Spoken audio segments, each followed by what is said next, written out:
the Purpose-Driven Entrepreneur Podcast. We're all about delivering great content, thoughtful discussions, and tips and tricks to help you truly get the most out of your life and business. And here's your charismatic host, me, Matt Browning. Welcome back. It's your host, Matt Brauning. I am so excited for this week, for the second episode of the week about the new book. So welcome, first off, wherever you are watching this, listening to this, streaming this. Thank you for doing that. Thank you for being a part of this community. And I hope it's always fun. I never take it for granted that I get to be in your car with you. I get to be at the gym with you. Maybe some of you I'm in bed with you. That sounded weird, but you fall asleep. I like to fall asleep to podcasts. So I just want to thank you for letting me in your life and bringing what I bring to the table. So this week, what we started with, if you haven't heard the episode from a few days ago, go back and listen to it. It dropped Tuesday morning. And I did the big reveal on our new book coming out, The Firebox Principle, the 7 Drives that Fuel Every Entrepreneur.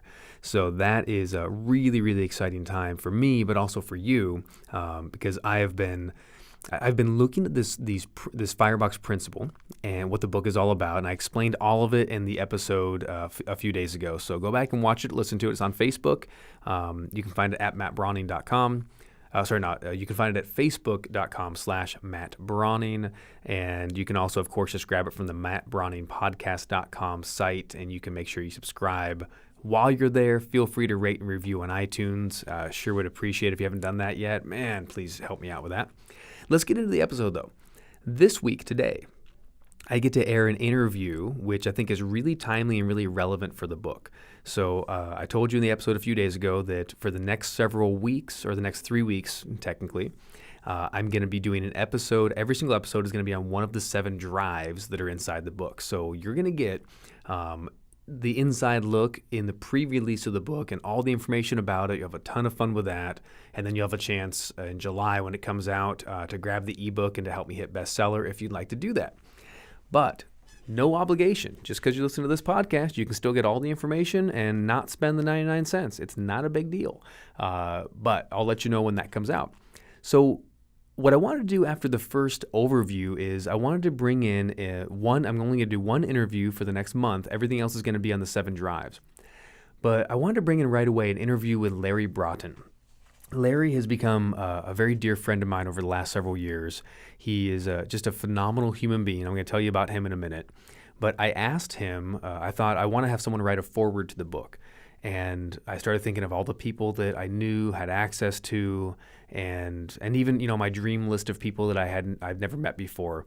And the first person I thought of, and the last person, was Mr. Larry Broughton.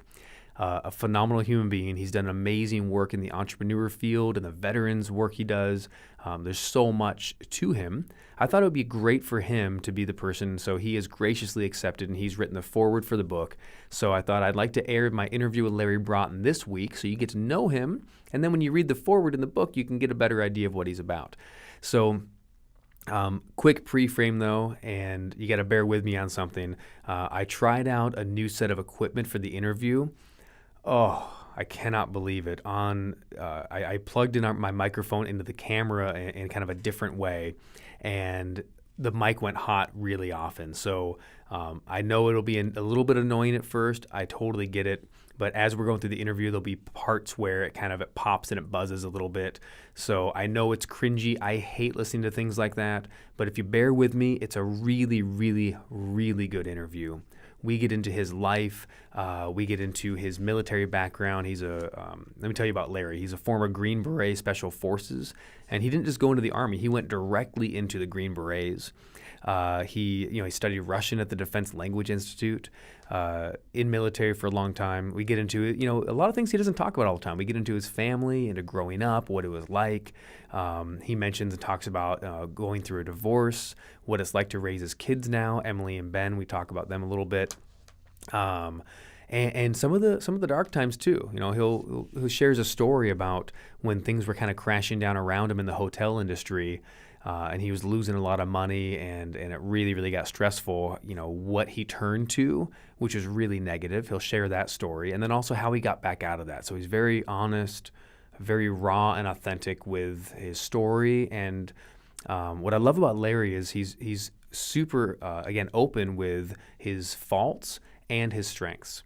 I say never trust a leader without a limp, and Larry is a strong man, but he also shares his limps with us. Not only that, but we even get a little bit into his stints on Hotel Impossible on the Travel Channel. So he's been a featured expert there many, many times. He's been on MSNBC constantly, and I asked him about his media and how did he book the media, and his question or his answer shocked me. It wasn't what I expected. So you'll find that and more. And we talk about his new book, Victory: 7 Revolutionary Strategies for Entrepreneurs to Grow Their Businesses. So you can find out more about Larry and his book and everything in the show notes that you need. But without any further ado, again, I want to ask, please bear with me on the sound. It's great most of the time, but there's different stints where we got a little too close to the mic with the new setup. I'm not doing that again. I'm changing it out. I have a new system coming out for interviews from this point forward. But thank you for your grace, and it will be worthwhile to watch or listen through the entire interview. Mr. Larry Broughton, everyone. My friend. Hello. We are here again. Dude, how are you? I'm awesome. Thanks. Awesome. It's good to see you. It's good to see you too. Thanks. It's good to see you too. Yeah. I feel like every few months we get a chance to be in the same room together. Yeah, and not enough. Not enough. Every time though, I'm always taken back and very, very grateful that I don't know, I kind of feel like I snuck in, I snuck in the room with Larry Broughton. I get to be here. I really do, man. You're such an incredible human being, an amazing mentor, and I'm calling you a friend as well. Yeah. You've spoken on my stage many times. Yeah, that's been awesome. And the most recent thing that I'm really excited about is I asked you if you would be willing to write a foreword to my new book, and you said yes. Oh, so man, that's I owe coming you an apology, out. dude. Yeah. No, you don't. We're in the middle of that now. There's plenty of stuff doing this book, afternoon. I promise. I just want to say thank you for being willing to do that. Yeah. And, I can't wait to see it. I cannot wait. Well, here's the thing. This quote gets way overused. It's by Jim Rohn, that you become the average of the 5 people you hang out with the most. Yeah. And I've told you this publicly. I've said this on your stage, that you're one of the good guys that's out there. There's a lot of quote unquote gurus that are in this space trying to make an impact in the world. And at the end of the day, when you pull back the curtain, too often, sadly, it's all about them. Right. They have this message of serving others, but it's not really. And that's not the impression I've ever got from you. It's clearly not what your tribe and followers say about you. So I feel blessed. Maybe it's we have a mutual crush on each other, a man crush. 'Cause I feel the same way. Listen, we both learn from each other, right? That's awesome. My business partner Dave and I have come over here. We hired you to help us right, as well. True. And so it's I think that we're all on this journey. And if I can learn something from you, that's awesome. But it's not just that. I love you. I love your mission here on Earth. So, man, I love you too. Thank you. Thanks. Yeah, it's talk about iron sharpening iron, I suppose. Yeah, that's right. Yeah, that's cool. That's a good analogy. Right. Well, I want to get into kind of all things you in the open. I talked to them about. A ton of your background. You have amazing accolades and awards and experiences. But what I really like to do on this podcast is dive into like the you behind the you, and just, I don't know, like we've talked enough, but there's still, well, we never talked enough, but there's still a lot of things I don't really, really know about you. So I kind of want to start maybe in like growing up time. Sure. So what was it like where did you grow up? What area were you in? Yeah, I grew up in a real small town in rural Western New York. Okay. Right just north of the Pennsylvania border, almost due south of Buffalo, a little town called Weston's Mills. It's an old wood mill town. Okay. When we went to the big city of Olean. Which I've never heard of. No, of course not. But that's the big city. That was the big city. It was about 18 or 19,000 people. Wow. Great university there called St. Bonaventure University, though. Mm-hmm. I went to a high school called Portville. But grew up on this little little road called Promised Land Road.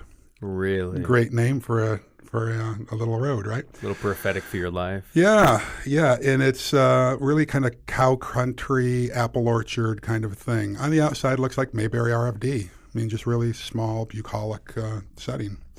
And, grew up in a large family. My father was a factory worker. Okay. My mother... was he working long hours? or was he home a lot? No, well, I wouldn't say he was home a lot. Okay. Worked a lot of hours. But kind of, it's a classic dysfunctional family. I have never met a family well, that's not true. I've met a few families who you would consider functional. Sure. Aren't most families dysfunctional? I mean, I guess that breeds the question of like, is there such thing as functional? That's right. Or is there just humans adapting and being humans? Exactly. Yeah, That's where I'm going with all of this, because we tend to take on this victim mentality. Oh, I had this dysfunctional family. And so because of that, then don't hold me accountable for all the screw-ups I've had in my life. We've lost track of personal accountability. And if there is one lesson that I learned growing up, was the whole thing about personal accountability. There are consequences for your actions. Right. Who taught you that? My father. Yeah.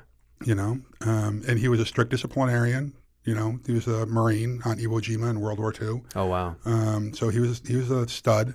And he carried a lot of those, unseen wounds that they used to call it battle fatigue. Now they call it post-traumatic stress, right? Right. Now it's a syndrome, which is a very real and very difficult thing to deal with. It is. But back in the day, I like to use, well, right now they call it PTSD, and I'm one of these advocates. I want to get rid of the D. Post-traumatic stress disorder. It's not a disorder. You can be cured from this. You can be healed. So anyway, it was a great setting. So your father had some struggles. He had some struggles, sure. After serving. Right. And but I barely graduated high school, to be honest with you. Yeah. Most people think if they first meet me or they see my background and like these accolades, which I hate talking about, but it does give you a little bit of cred. They think that I was this great student, and I wasn't. I barely graduated high school. Right. As it turns out, I'm dyslexic. What was the hardest subject for you? Was it English or reading and writing? Or just about everything. Everything but PE. Well, everything but PE. Actually, PE was pretty rough too, because really? I used to be kind of a small little kid. I'm kind of a mutant now, but it wasn't until like between my junior and senior year where I really sprouted up and kind of leaned into who I really was. So when you walked in, I always forget how tall you are, 6'5". Yeah. And just a specimen of a man. My goodness. Or is you call him a mutant? I'm a mutant. Yeah, let's just leave it at that. You could be LeBron, man. Come on. But it was a interesting childhood. I guess, the form of dyslexia that I've got, I look at a page full of numbers or letters and it's all a blur. To me, nothing really makes sense. Do they what does that actually look like? Do they float around? Do they change positions, or is it just sort of there's no my mind can't comprehend it? Yeah, my mind just can't comprehend it, or couldn't comprehend it. So I wasn't diagnosed until I went to the military, and then I had to learn how to actually read differently. And so you can train the brain. You know this. You can change the neural pathways in your brain, right? And so that's why I had to work on. How old were you when you first joined to serve? 19. 19. This is the Army? Yeah, I was in the Army. Yeah. And so it was interesting in that sports got me through high school. I wasn't a great athlete. I was just a mediocre athlete, though. But I was tenacious. Yeah. I was co-captain of our wrestling team and co-captain of our soccer club. But I was just a nice guy, really. That's kind of what got me through. So it was an interesting setting. I was a Boy Scout. And how far did you go? All the way. I was an Eagle Scout. I was an Order of the Arrow and got my 3 palms. And really? Yeah. So you are an Eagle Scout. Yeah. My dad was very clear. So I dropped out in junior high. Quitter. Oh, sorry. Did you say that out loud? Well, and feel free. You ever get a question on an interview when someone says, do you have any regrets? And I think usually no. And I think a lot of our mistakes made us who we are. But the one, maybe there's two, but the one major regret is that I thought by 8th grade that scouting was lame. And I thought, this is just dumb. I can't do it anymore. Yeah. And I just stopped it. I think I was first class, almost going to star. Yeah. And I think, man, and I saw those kids that I knew, right, that continued on to life in Eagle. Yeah. And I thought, you guys are so lame. Yeah. And a couple short years later, I thought, you are so full of perseverance. Well, I'll tell you, what I learned in Boy Scouts is really what helped me pass the Q course, the qualification course to get into Special Forces. Really? It was those, the leadership stuff. Yeah, there's the basic stuff about how to build a fire. I was surprised. Tie knots. You needed all that stuff, because I was surprised at how many guys tried out for Special Forces that had never even been camping, for instance. Wow. So I was kind of blown away by that. So So anyway, so I was a Boy Scout, yes. And that's one of the things I remember wanting to quit Boy Scouts for the same exact reasons. And my father said, no, you started it, you finish it. He saw the benefit in it. That is the World War II vet thing coming out. That's right. So Were you closer with your mom or your dad? I wasn't close with either, to be honest with you. Neither. Yeah, I felt like I was on an island a little bit. I had a twin brother who's just a frickin' rock star and one of my heroes. We moved out my parents' house when we were 17. We hadn't quite graduated from high school yet. We got an apartment with my friend Jack Kincaid. Did you move out together with your brother and your friend? Yeah. Wow. Yeah. So three of us, Jack, Barry, and Larry. Got an apartment. Is it Barry and Larry, really? Barry and Larry. That's awesome. I am in reaching range of you. Do not make fun of me. Hey, shout out to Barry Broughton. Barry and Larry. He's a freaking stud. Yeah. So you guys should do a podcast together. Yeah. Actually, I'm about to launch a podcast, and he's on our top 10 list. He's one of the first guys I want to get on there because he's one of these guys that he also went to the military, was a medic, became a physician's assistant, and did orthopedic surgery kind of stuff, got out of the military, became a naturopathic physician after having his own or part of a clinic in Colorado Springs, and realized this is not my life. I'm living someone else's life, and decided that he wanted to get back to his first love, and that was martial arts. Really? Yeah. And so to turn did your you both back, do martial arts or just? Yeah, we both did, but he was always better than I was in martial arts. What style? Yeah. Well, I started out with a style called Wu Yin Yang Jing, which is basically an American. kind of an American style, a blend. It looked very similar to Taekwondo. Okay. And so that's what we started in. I studied a bunch of different ones, but he went nuts. And to the point now where he's in a bunch of different martial arts halls of fame.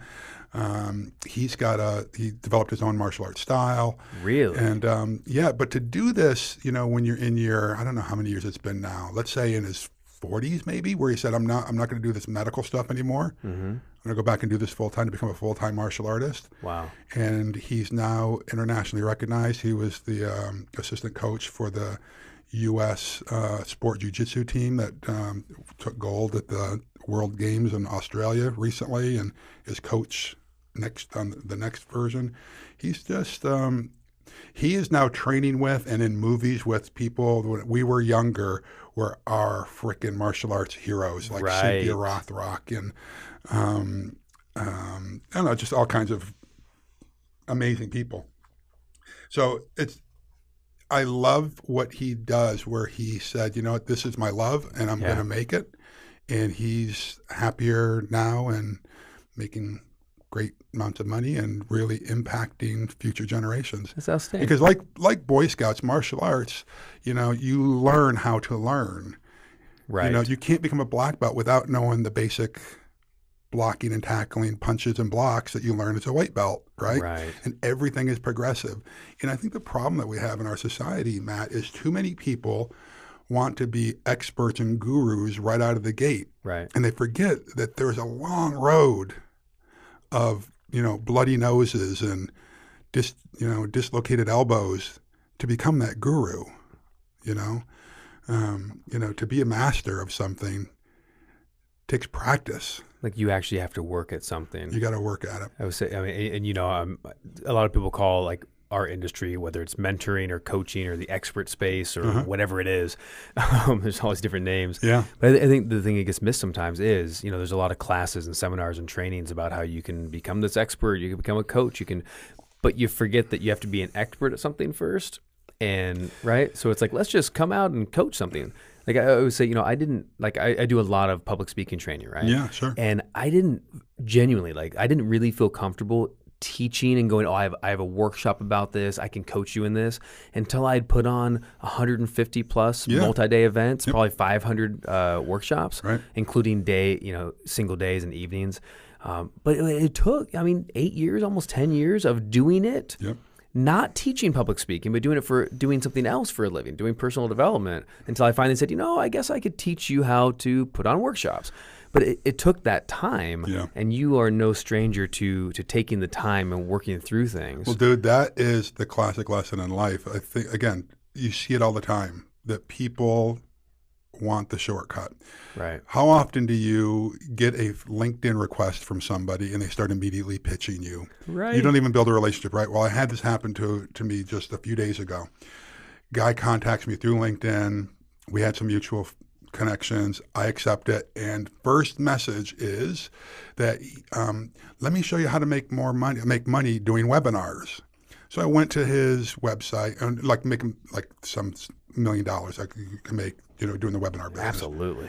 And I said, okay, let me go take a look at his website. He doesn't have a website. There's no business that he's owned that I could see where he was actually did anything. So I sent him a message back. Maybe I missed something on your LinkedIn page. Tell me, how much have you made doing webinars besides teaching people how to do webinars? Right. How much have you made in webinars that don't include teaching how to make money in webinars? Exactly. Thank you. That's a better way, to do it. And guess what? Crickets. Didn't even respond to me. Because it was probably an auto thing. Exactly. Well, maybe. But anyway, the point is, I don't think, by looking at his background, that he did the work that you just got through talking about. Anyway, so Boy Scouts does that. You're a scout and then a tenderfoot, and you go through the ranks. And same thing with martial arts. And I think that's just the way life is. Yeah. You got to put in the hard work if you want to become a master at anything. Yeah. Now, I saw in I don't know, I did some secret ninja research on you. And wait, I saw that you had attended Stanford. Is that right? Yeah, I did the executive program there. Okay. How old were you when you got into doing the executive program at Stanford? Oh gosh. Is that like a college age thing, or is that a later in life thing? No, it's a late. You've got to be an executive in a business in order to go through it. So it's like it's part. You go to so their it's for executives school. already. Mm-hmm. Okay, I thought it was prep to become. No. Get into executive. No, you've got to have an executive position in an organization. Mm-hmm. So it's at their business school. Like That's the awesome. MBA. Oh yeah, it was pretty amazing. I mean, I think at the time they had, 4 or 5 of the professors were Nobel laureates. Wow. Yeah. No. It's like you're sitting on the edge of your seat for every class. It was pretty spectacular. So everything from finance to marketing to team building, all kinds of stuff. So when you were in high school, did you know you were going to go into the military? Did you have a dream of going into Stanford or going to college? What was the aspirations in high school time? No. When I was in high school, believe me, I knew my grades. I knew I wasn't going to get into college. And by the way, remember when you're in like 8th or 9th grade and you go meet with a guidance counselor and they say, what do you want to be when you grow up? Do you remember that? Vaguely.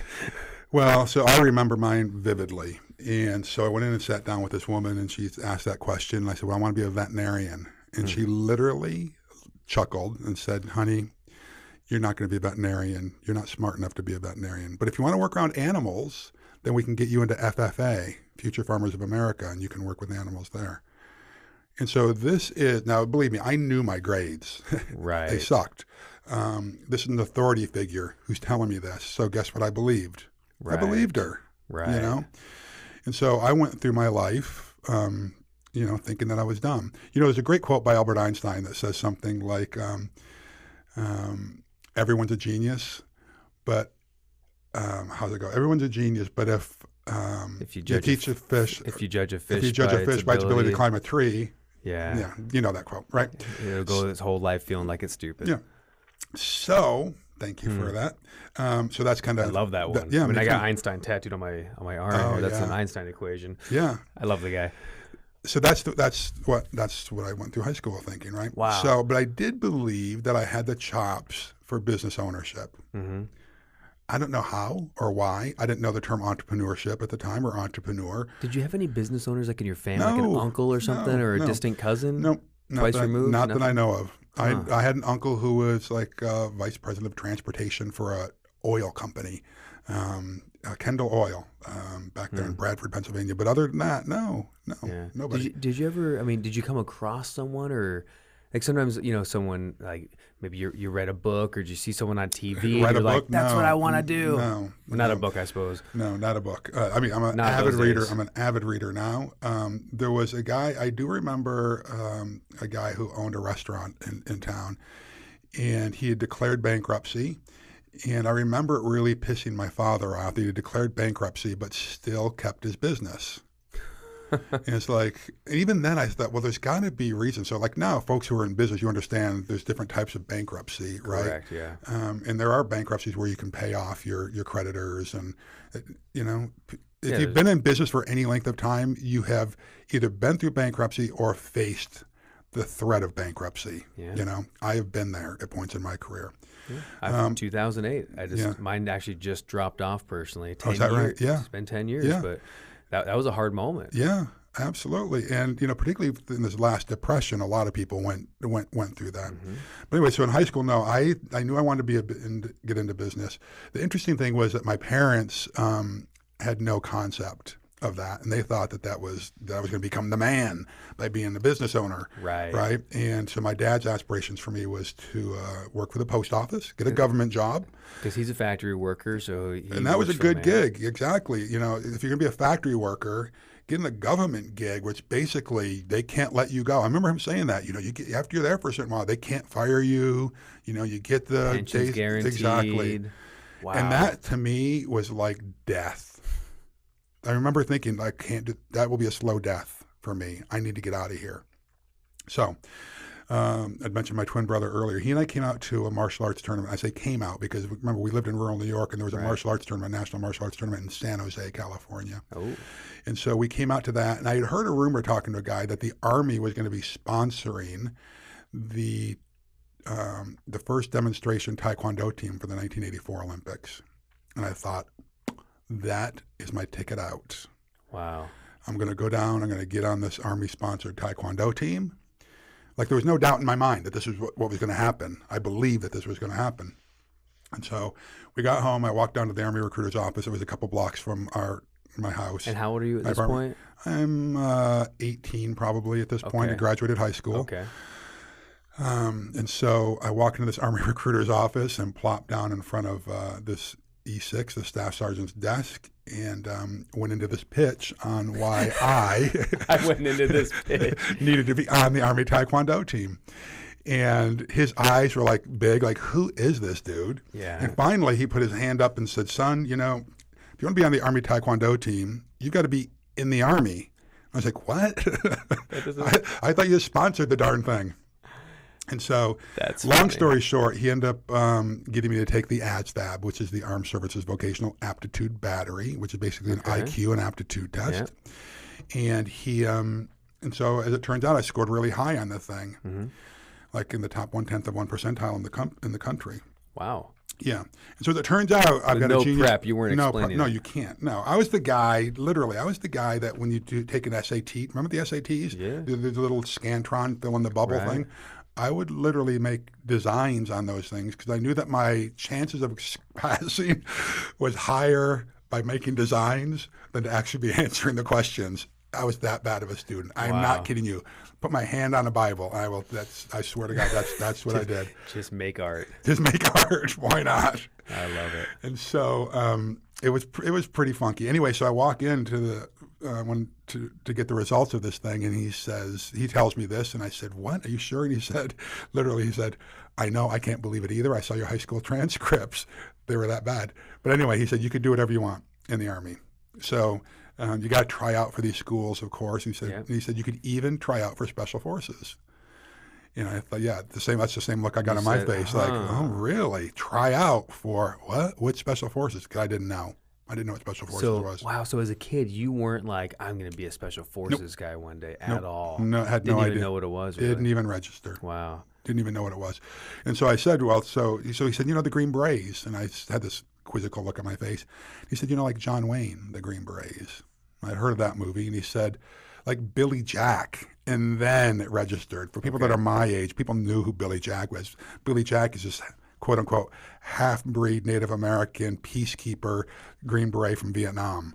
And so there was a movie called Billy Jack and Born Losers and all that kind of stuff out back then. And I thought, oh, that sounds pretty cool. Those guys are all really cool. Those guys were cool. They were awesome. They were badasses. And so, can I say badasses? If you want to, yeah. But I got scolded for using the word pissed on a post on social media the other day. So I thought, oh my gosh. Anyway, so we can't say piss though. Well, you can post edit that, okay? Post production. So he ended up convincing me to try out for Special Forces, and I'd obviously learned about it between the time I met with him and went in and realized what the Green Berets were. And so I went in and did really well. Got assigned to the 10th Special Forces Group, which was the original Special Forces Group, the first one, and the rest was kind of history from there. And just learned the importance of team building and working in strengths, and got to travel the world and do some great things. How long was it sort of like foundational or like basic training stuff until did you go from like basic training right into Special Forces, or was there a maturation for it? Yes. No, there was no maturation. So they were trying this experimental thing. It used to be, and it probably still is, you had to be promotable to sergeant to even try out. What does promotable mean? Like if you're a corporal, or you're a specialist, which is the rank of E4, to become a sergeant, called promotable. So you've got to be on the sergeant's list. Okay, gotcha. Say, okay, you can actually become a sergeant to get in. So I went through as a private, and so I was looked down upon by all the guys who were already sergeants and staff sergeants and sergeants first class, who'd served in deployments to Panama and been around the world and Grenada and Vietnam, and here I was, this punk trying to get into Special Forces. So I had. What was the culture like when you were first coming into it then? I was very competitive, and I would say you were, or the whole culture was? The whole culture was. Yeah. Now, these are type. Well, think about it. I don't know if anybody who knows about Green Berets. These are Type A, apex predator type of beast, right? Which is very fascinating. I mean, in any other culture, take the 12 guys on a Special Forces A team. Think about the corporate arena. You put 12 Type A apex personalities into a room. Right. What do you get? Pandemonium and bloodshed. Right? Yeah. But somehow... Lord of the Flies. Yes, right. But somehow the military, the armies figured out how to build harmonious teams where people build each other up. And the way they do that is by working in your strengths, you know, and making it a collaborative environment, not a competitive environment. So it was very competitive to get in. It was fascinating. And, but yeah, in the beginning, people were like, who's this PFC, this private first class, trying to, go through this course? And, but by the end, they were my biggest cheerleaders. Wow. And there were people who were dropping out, left and right throughout the course. But it's one of the things that I've applied to business, and that is that, and to go through the qualification course, you do peer reviews. So you could be, and there were guys who were doing really well in all of the coursework and all of the activities, all of the training, but they were either a jerk or they didn't get along with people, they had a negative attitude. And so you could peer people out. So if you got enough negative peer reviews, you were booted out. Vote them off the island. Vote them off the island. They're done. So imagine if you could do that, and we do. But imagine if you did that in the corporate arena. Right. How would people show up if they knew that their peers were going to be reviewing them, as well as their supervisors, as well as the people that were quote unquote down the food chain from them? So you do 360-degree reviews. Yep. People show up differently. Wow. They sure do. Is that the sort of thing? Have you been able to find a way to implement that in your hotel businesses? Oh, we do. We do 360-degree reviews. You do? Absolutely. Specifically? Absolutely. Wow. Yeah. This is one of the reasons why we outperform our competitors, I think. We run a more lean organization than others because we make sure people are working in their strengths. So like your hotel manager will get a peer review from someone doing like in the housekeeping industry or in the food. Well, people that are on their team, yeah. On their team, yeah. Wow. Yeah. So managers get reviewed by their executive committee. Which is amazing because I feel like it would also not just how do you show up when you don't know who's looking, but also it's got to empower the other people as well to go, hey, I have influence into the people I work for, and you actually care about my opinion, my voice. Yeah, it does a lot of things, Matt. So one thing is this. In the beginning, it's scary. So I remember the first time at my former company where I was a partner where we had our managers review my business partner and I. So when you've got your quote-unquote employees, we don't call them employees, we call them team members. But when you have your team members reviewing you, those are people who report to you, the first time they're going to hold back a little bit because they don't really know what this means, right? Yeah. I mean, I can't say everything, can I? Yeah, exactly. Yeah. But the first and second time, it hurt. It hurt bad. you know. But when you go out and say, okay, I've heard you and now I'm going to do something about it, then you can actually improve as an organization. So if everyone knows that we're reviewing each other and we're not doing it to like sandbag you, but because we want to be the best that we can be, that we're striving for excellence in everything we do. It's what the Greeks call arete, right? The pursuit of excellence in everything. And that you're using this as a tool for improvement, then it takes some of the bite out of it. No one in our organization has been terminated or scolded or reprimanded because they've got a negative peer review the first time. You look at it as an opportunity to learn because everyone wants to be on a winning team. And so when we call our team members, when we call our employees team members, right? So if you're in a football team or a basketball team or a softball team, you coach up your teammates, don't you? Sure, yeah. You don't let somebody slack if they're slacking. You can't win on your own. Exactly. So why is it in the corporate arena we think that someone's not pulling their weight, that we just, it's not my job, you know, the supervisor's job, to manage this person. No, we need to manage each other. I just got to get through my day and ignore them. Exactly. Wow. And so we're Makes all, so much sense. Yeah. So when we understand that we are all invested, or should be anyway, in the success of the organization, we look at each other and ourselves differently. Yeah. How long were you in military from start to finish? Was 9 it one years. And was it one straight 9-year block? No. I enlisted originally for 3 years. Okay. Yeah, and then I extended when we were overseas for 6 months, just to get my promotion to sergeant, and then I re-enlisted. And did you ever were you out for a period and then back in, or was it always just re-enlisted? Straight up. Yeah. So I did about a little over 4 years on active duty, and then the rest were in the active reserves. Wow. And what was your terminal rank? Was it staff sergeant? Staff sergeant. Yeah. That's amazing. I get so much respect for that. I don't know if I'm able to share that enough because, I don't have military experience, and my direct family did. My grandfather served in World War II, and I look out in today's landscape with how much things have been changing, even today, meaning the last 20 years. Yeah. It's easy to, I don't know, it's almost like another Vietnam in a way where you see a lot of culture and people going, oh, I don't agree with it, so I don't know if we need to go there. I don't know if we need to be here. It's so political, right? Yeah.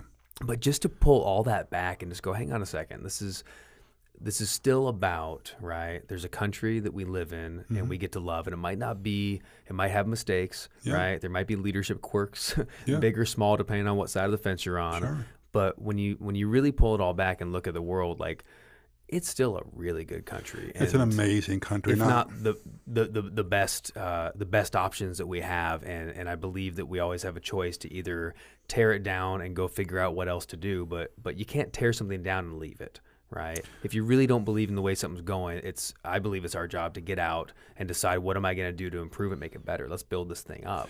Yeah, if only that were reality, because many people feel like it's easy to throw stones and have no alternative. And that is what frankly drives me nuts. Now, I've not been to as many countries as a lot of people, but I've been to more than most Americans. I've been to like 44, 45 different countries at this point. And I am an avid reader and study other countries. I still believe that we are the best country in the world. And I'll arm wrestle anybody about that. As you said, we've got our flaws, but every country has flaws. Every country has flaws. People think that we've got systemic, problems in our country. No country in the world has done more than we have to fix the flaws that we recognize, and we have changed a lot over the years. And so, listen, we've had no perfect leader in our country. Even Abraham Lincoln and George Washington, considered a couple of our best leaders, presidents ever, had their flaws as well. It's how do we respond to those flaws? What drives me nuts right now is that there are people who actively want our current leadership to fail, and that drives me nuts because I've voted for people who haven't been elected, and the opponent, the opposing party, however you want to describe it, was actually elected, and I was proud that they're my president, and I still cheered them on, want that. Who doesn't want our country to succeed? I would love to watch the president succeed. I love to watch the country succeed. I love to watch us together, right? Absolutely. Succeed. Well, see, that's the thing. That's the whole thing about, that's what I loved about Special Forces, that we are in this together. This is why we call, in our company, we call our employees team members, because we are in this together, you know? And so anyway, you can get me ranting on this for a while, but we should probably switch gears. At risk of turning into a political debate, because there's nothing really to debate.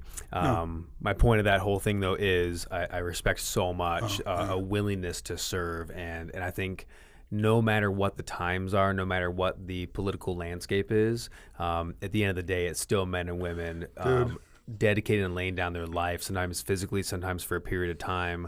I don't think there's really a greater sacrifice, and it's been for thousands of years. Yeah. Well, the interesting thing is we can all learn from that. You don't have to go in the military to see the benefits of it, right? Now, I get that there are some people who are just anti-military. I get it. And you've got the right to believe that.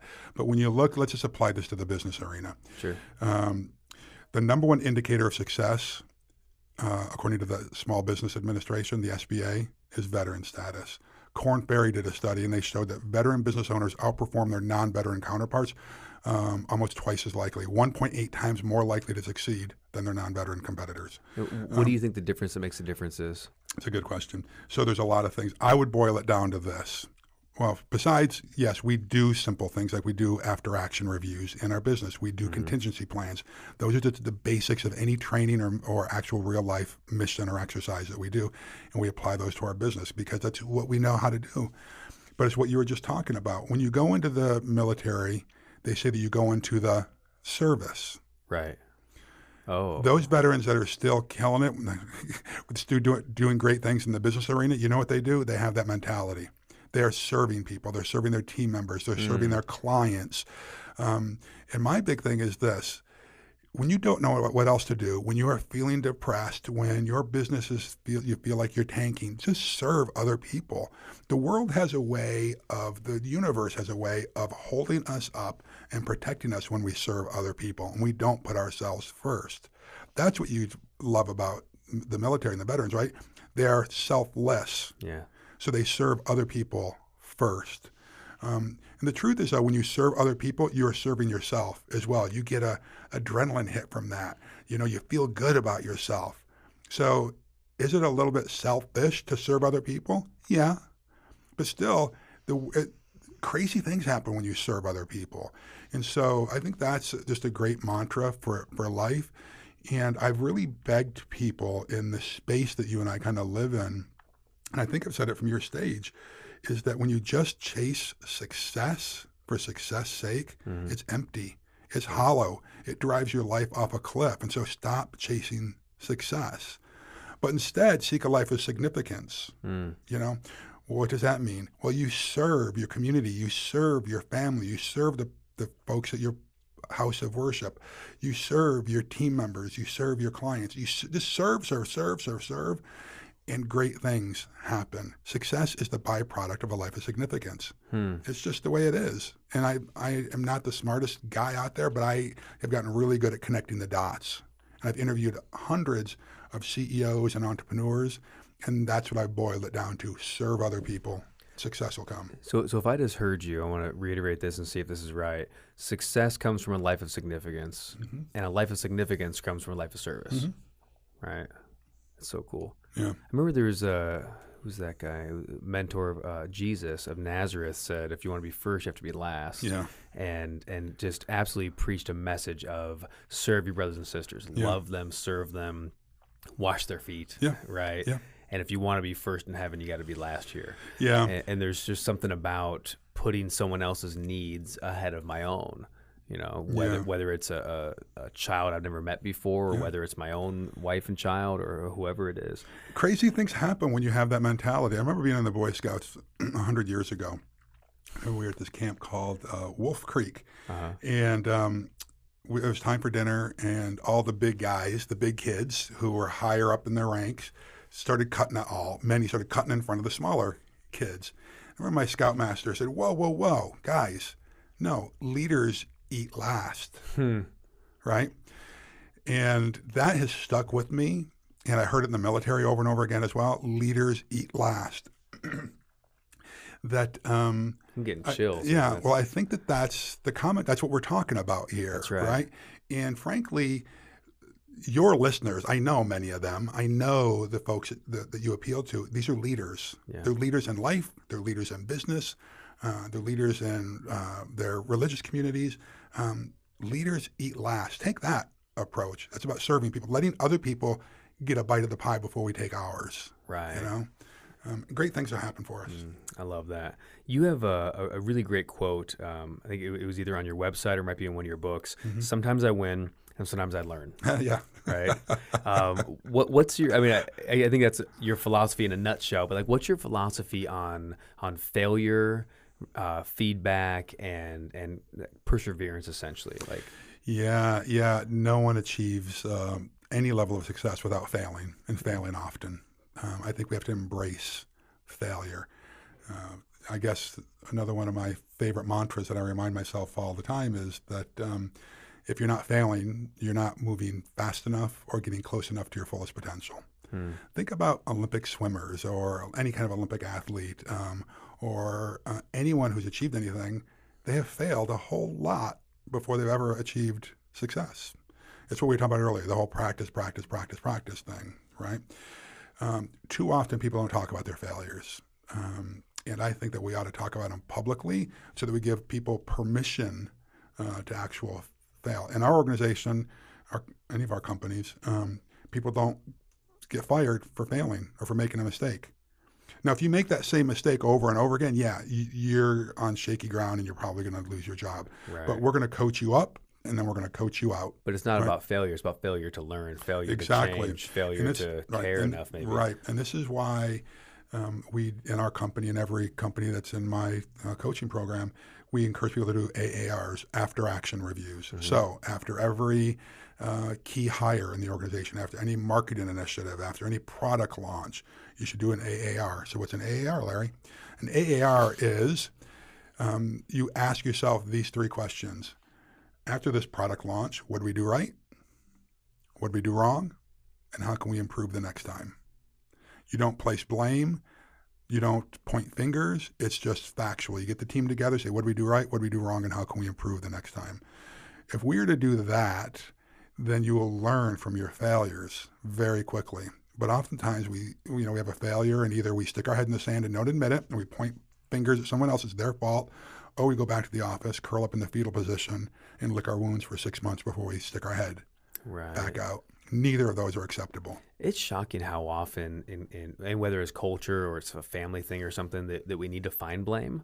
I mean, I think culturally, right? Like ever since the dawn of time, it's whose fault is this? Yeah. Certainly, like in government, or politics, who's gonna be the fall person? Yeah. And I find it even like in family too. You can just hear it somewhere from a mom or a dad oh my gosh, what happened? Well, who dropped the ball? And it's like, what if you just said, I don't care who dropped the ball. What balls got dropped, and how do we make sure they don't next time? Yeah. And you just focused on the actual work itself. Yeah. Right. And then the people, I mean, they'll always grow into the vision you have for the people. Do you agree with that? Absolutely. There's something freeing as well when you say, yeah, that was my fault. Yeah. I dropped the ball on that one. I'm sorry. Like, I'm really sorry. There's something freeing about that. And you gain credits with the person who you just apologized to or the team for saying, yeah, I dropped the ball. And my whole life, I've struggled with this, and so it's a daily battle sometimes to say I was wrong. Can you think of like back in the military time in the Green Beret, was there any like a mistake that sticks out for you in your memory of like, oh man, like that one, I remember on that mission, I remember on this time, anything you can talk about here you just blundered? Well, I'll tell you one thing I blundered that I actually was injured in. Oh, no. So I had a serious parachute malfunction, or accident, I shouldn't say malfunction. And for those people who are in the military and know what an airborne exercise is, there was a guy, we were doing a demonstration and 12 of us jumped out of the plane and we're trying to come down in a tight formation. And there was a guy, it's both of our faults, but really I should have been paying more attention. His parachute, what they call slipped. He slipped under me Okay. So imagine if you're coming down on a parachute. Were you both already chutes deployed? Chutes were deployed at this point. It's calling stealing air. So he stole my air. Right in your slipstream there. Yeah. And so my chute collapsed. Oh my gosh. Yeah. I could feel the risers of the parachute fall right down my back. And so the parachute just fell, and I landed inside his parachute. So his parachute envelops me. What? Yeah. How high up off the ground do you think you Oh, were we when were he probably did this? about 1,000 feet off the ground at this point. Not very. Which isn't very far. No, you don't have time to really respond. And so I did the typical spread eagle and tried to, get out of it. But Just anyway, so we know that we don't know what's typical. That's just the typical spread eagle. You know what you do when you try to get out when your parachute collapses. Well, everyone does. Everybody knows this. Oh my gosh. You're right. Okay, so hang on. Let me just back up a second. So you're in the air 1,000 feet up. Yeah.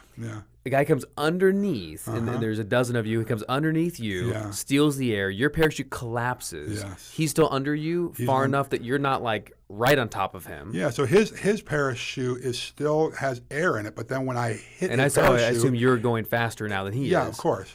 So his parachute envelops me. So all I see and feel is silk. I can't see the sky. I can't see the ground. Oh my gosh. I'm totally enveloped. And so then what happens? So we start falling even faster, both of us now, right? And so I'm spread eagle trying to get out of it, right? Yep. Which means you're trying to get more air surface on your body, right? And your on my arms. body, and I'm just trying to get out of the enveloped canopy, right? And so obviously we're getting closer to the earth at this point, and his name was Terry, or was, he's passed away. Not from that. Terry Millard was his name. And so we're plummeting towards the earth, and the only way I knew how close we were to the earth was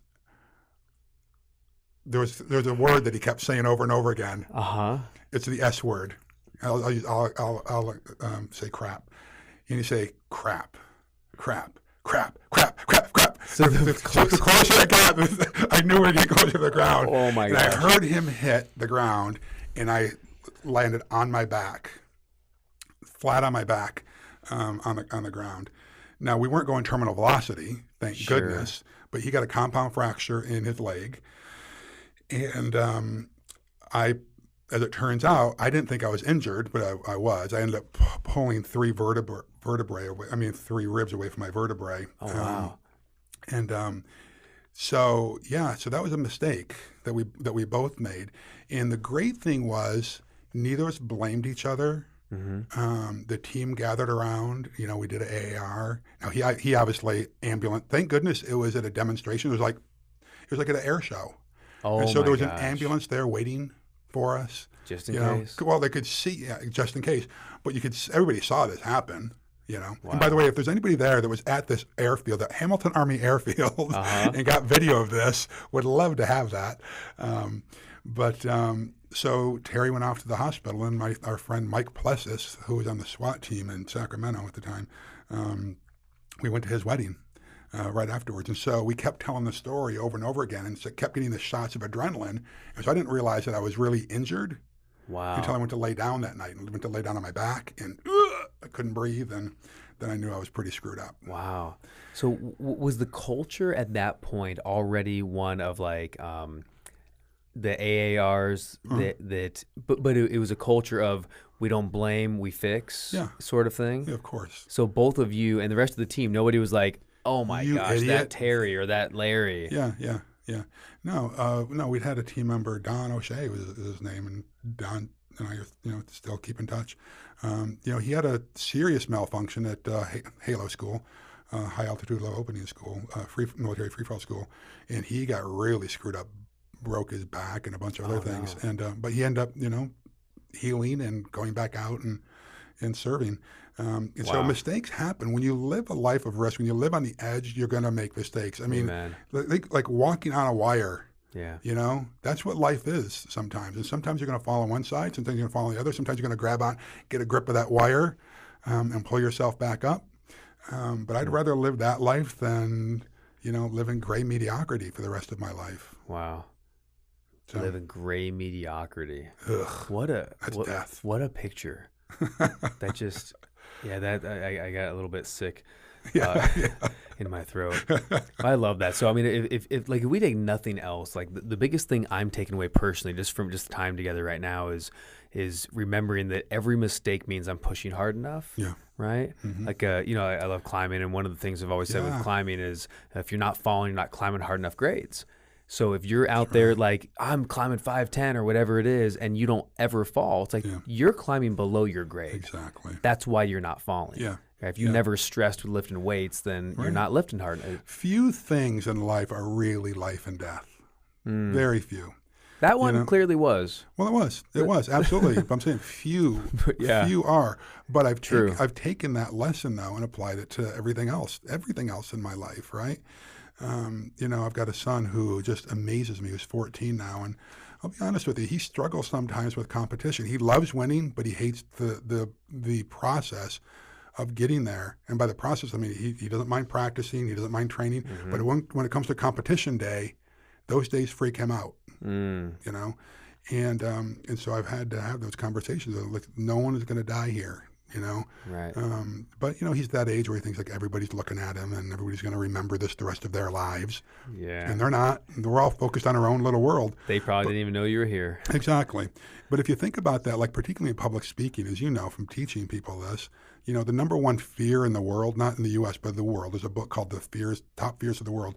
The number one fear of the world is not just dying, but it's burning to death. That's the number one fear. I'm sorry, that's the number two fear. The number one fear is public speaking. Yeah. So that why are people afraid to get up there and do public speaking? Fear of embarrassment. They're looking at me, they're going to see me make mistakes. They're going to see that I'm nervous. Most people just getting on stage, the audience, at least Americans, they want you to succeed. Right. They want you to. Nobody's sitting back there and say, "Oh, I hope that they bomb." I hope this is a train wreck. Yeah, exactly. No. Nobody wants that. So I think that those little failures that I've had, like this parachuting accident with Terry, just taught me just get back out there, because even the people that you're closest with, here's the thing: you have to have an emotional reservoir with these people. You got to have emotional capital built up. If you just take from your team members and then you screw up, they're less likely to cut you some slack. But if you're constantly serving them, helping them, they're going to jump right in when you've had a failure. And whether it's I don't like that word, but like a subordinate team member or a superior team member, like no matter what it is, if you've been giving and serving, they're going to jump in and lift you up. Yeah, well, that's a great thing to think about. Now, I didn't spend one day in the conventional military, so I don't know about the, pop into attention, yes or no, sir, 3 bags full, sir. Wow. As compared to Special Forces? The Special Forces, it's unconventional. And so we are always just brothers, teammates, and we treated each other as such. Did you grow facial hair? Yeah, you do. You have relaxed grooming standards at times, yeah. Dang. So the thing was, though, that's the culture that I have in my organizations. We're all in this together. And as you were saying, kind of the subordinates. Yeah. Even our room attendants or our bar backs have a voice in the organization, and they've got an equal voice. Now, we have people who are vice presidents or executives. They've got more experience, but I think that as business owners and executives, we need to be tapping into those folks, the people that are on the front line, to see what's really going on in the organization. Absolutely. I mean, who's going to know better? Exactly. Right? It's nothing wrong with being in an executive boardroom if that's where you need to be to make higher level decisions. Yeah. But who's going to know better but the person with the ear to the ground? That's right. The person interacting with the guests constantly. Right. Totally agree. That's so fascinating. I remember studying with Dr. Don Beck, who was one of the major proprietors of Spiral Dynamics, like a cultural and leadership kind of a cultural value study, right? Really academic and really useful in business. And he shared a story when he worked with Dunn Edwards Paint once. And he said, where do you get most of your customer feedback? And, they said, oh, well, we send surveys and we do this and we do that. And he said, what do you do with your truck drivers? They said, what do you mean? They deliver paint. He said, no, they don't, because the truck driver delivers the paint. Then they go into Home Depot and they're talking with the people on the ground. They see the shelves and what's missing, so it turned out the truck drivers had more data than anybody else, but everyone in the company originally thought they were just delivery people. What do they know? So they come back and talk to a salesperson and say, hey, I saw over in Whittier that this is going on, or they said this paint's really flying off the shelves, and the salesperson's like, yeah. Go back and deliver paint, delivery guy. Yeah. I'm going to sell. It's fascinating when there's so many hidden assets and hidden resources in people that we might not realize are there. Yeah, so true. How old were you when you got into the hotel industry itself? Yeah. That's a story we haven't even started talking about that yet. It was after my military service. I was in my 20s. And you started working for a pretty small, was it a motel or a hotel? It was a no-tell motel. Motel. No, literally. So for those who don't know what that is, it's like pay by the hour. Right. Pay cash, pay by the hour. Yeah. And so it was in San Francisco in the Tenderloin, which is at the time kind of the ghetto area. Mm-hmm. Lots of drugs, lots of prostitution. But it paid my bills, I went in at 11 o'clock at night, got off at 7 in the morning. What was your first position over there? Night auditor. Night auditor. Yeah. And what so my job is, So I was kind of like really to keep the peace, but also I closed out the books for the day before and did it manually. And remember, this is the guy who's dyslexic. Now I'd got it under control at this point. So it was really only maybe for an 8-hour shift, 3 or 4 hours of actual work. And the rest of the time, after whatever it was, 3 in the morning, I was able to study and read because I was going to school in the morning. My first class was at 8 or 8:30 or something like that. Going to college. And so that's kind of what I did. So I was there for a few months. It was a dive. It was disgusting. Well, clearly. But an investment group came in and bought this place. Okay. With the intention of renovating it, turning it around, turn it into what's called the concept was a rock and roll hotel.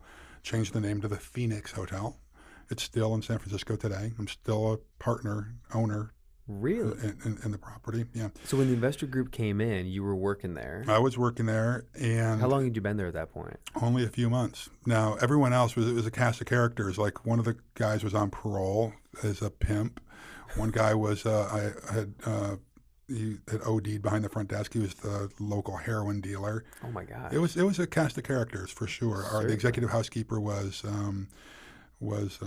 part of the guy's harem. She was, prostitute. Wow. So they worked, but they also had these other side gigs. Wow. Very entrepreneurial group. Very entrepreneurial. But when this investment group picked up the property, I was kept on, as with maybe a couple other people.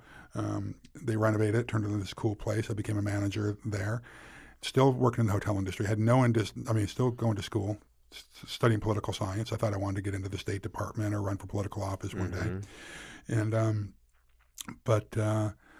back then I had this aspiration of being the youngest U.S. Senator from California. Wow. And that's why on this politics stuff, I could go all day. Yeah. But anyway, I was there for just a few months and started realizing after this place had been renovated that this hotel industry thing could be very cool because it's got so many facets to it. Because I have a lot of interest, but between the leadership, the team building, the marketing, the finance, the deal making, the real estate, this could be really cool. And so I was exposed to that and ultimately became a partner in this company. And in about 14 years, we picked up about 14 different hotels.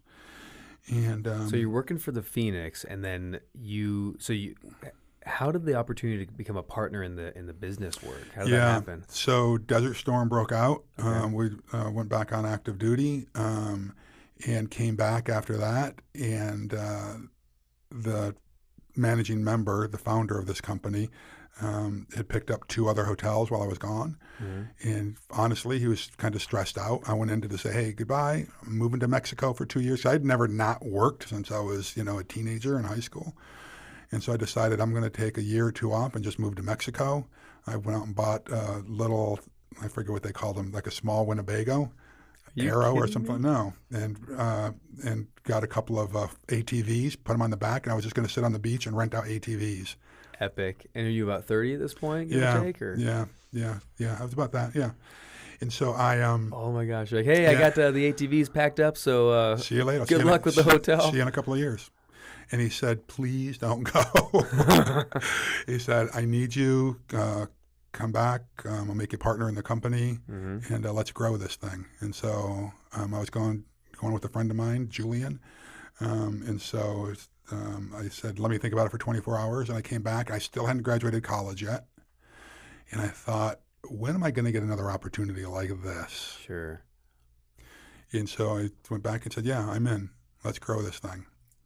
And so we did. So I was the number 2 guy at this organization for 14 years, and we did well. So I learned a lot about leadership. I learned what to do right, what to do wrong, how to improve, right?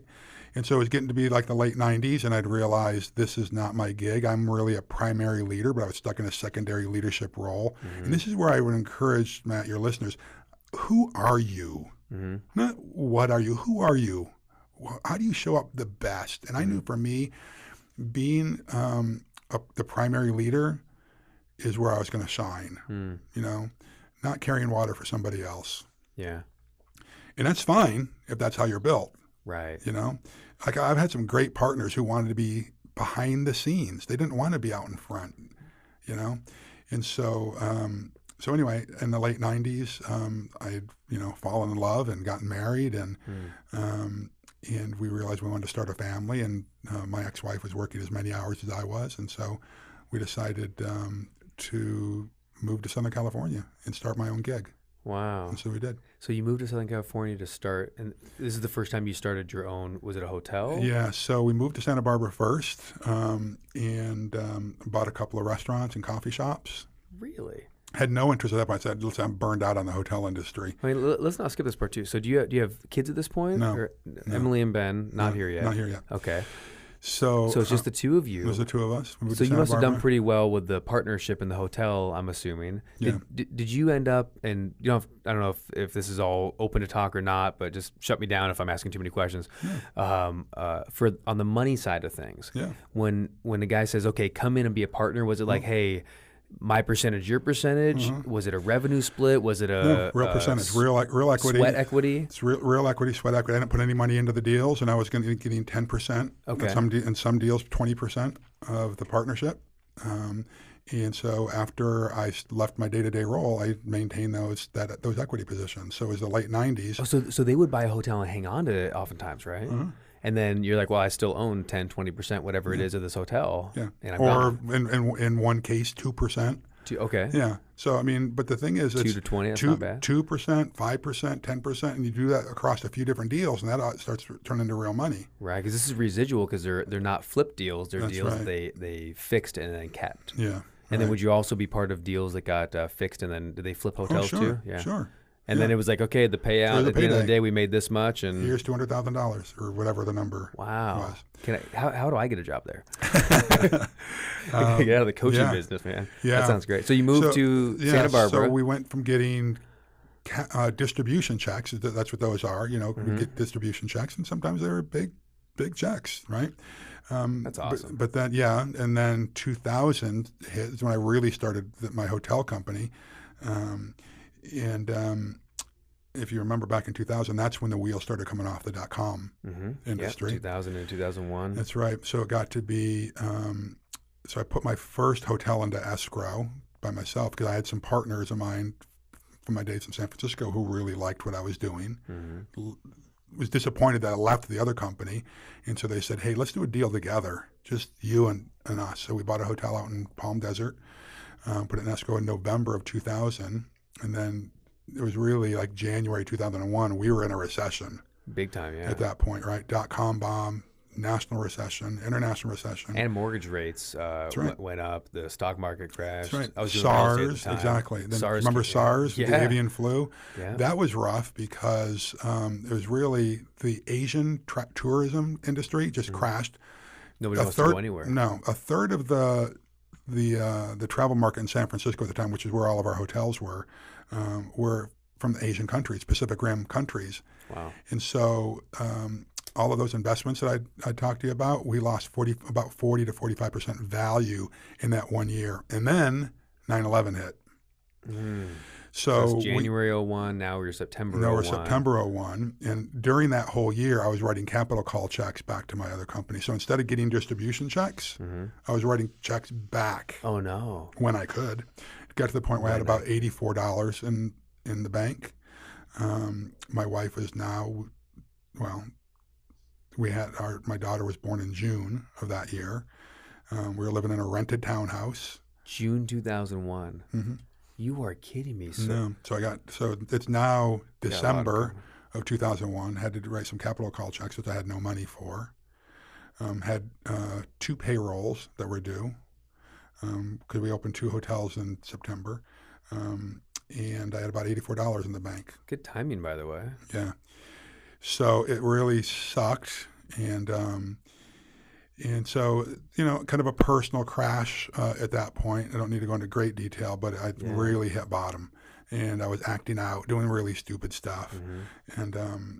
And my wife said to me, you need to get your stuff together.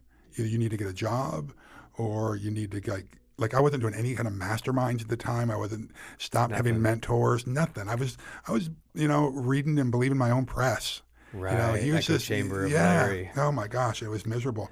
And so, do you feel like too? Some of I hear like a lot of military friends say like after they've left, right, the camaraderie, the standard bearers, right, of having friends, community at that level, that standard, family at that standard. After like post military, do you feel like that was also, did that contribute to how you reacted and how you would act out and how you would deal with the failure or whatever? Yeah, there is nothing like the camaraderie of team members when you're in the military. Right. Nothing like it. And so, but I was smart enough where at least I had some mentors when I was still working and living in San Francisco. Mm-hmm. And I stopped all of that. Mm-hmm. And so, thank goodness, she kicked me in the butt and said, you need to do this. And in total transparency, she left she took my daughter and said, get your crap together, enough of this acting out. So it was really bad. It was bad. Yeah. Oh, it was bad. And it was a wake-up call. And I literally had one of those moments where I was on my knees, and just said, I give up. I'm done. I surrender.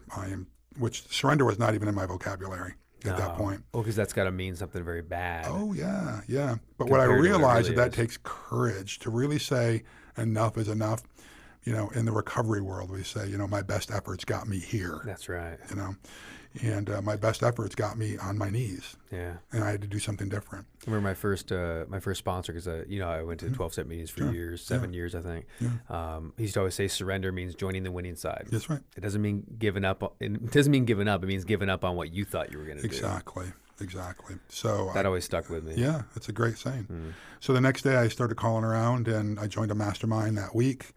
And got a mentor, a serious mentor, and all of a sudden I turned things around. And my wife came back after a short period of time, a week or whatever it was, and we.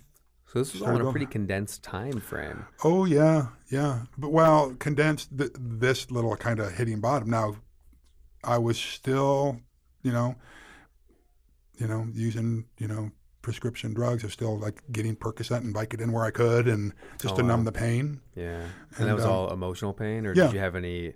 Do you have any old like residual stuff? Oh, sure. It wasn't until very recently. No, I was always in physical pain, but you just learn to deal with it, and you don't even realize that you've got it until it's gone. Like I had a surgery about a year ago now. I had adhesions, from bruising of my interior organs and stuff, and it was pretty ugly. But anyway, you learn to live with it. Learn to live with it.